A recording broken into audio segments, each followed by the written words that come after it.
Yep. So you can see it there.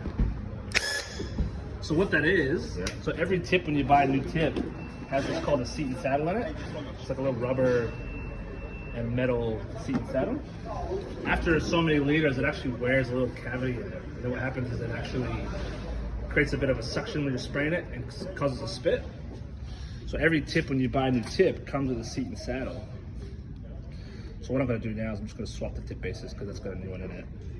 You fucking spray those cans, Todd. Oh, that's You're why. known for doing that. He always does this. He goes next minute, and Rob's got to write off stock. It's not going to cost me money. Don't write it off. Just give him a good deal. I'm helping you, Rob. Then give us some stock. Yeah, what do you want to He goes, walk around the shop and it's Yeah, I need that.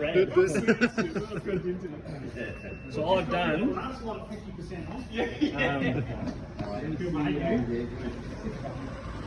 You can see it here. I'll show you what it looks like. There's a seat and saddle.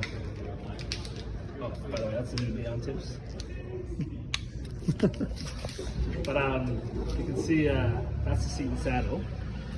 So that wears a little cavity in it over time, which causes the spitting. So if you replace that, which is what I've done with this, you get zero spitting.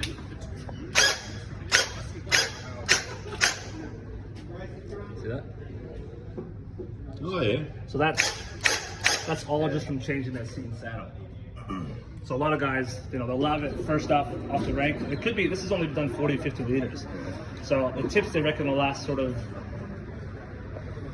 400 maybe, 200 to 400 liters. So if you can buy them in like a 5-pack, if you just keep updating it every so often, you can really kind of cut back that spitting.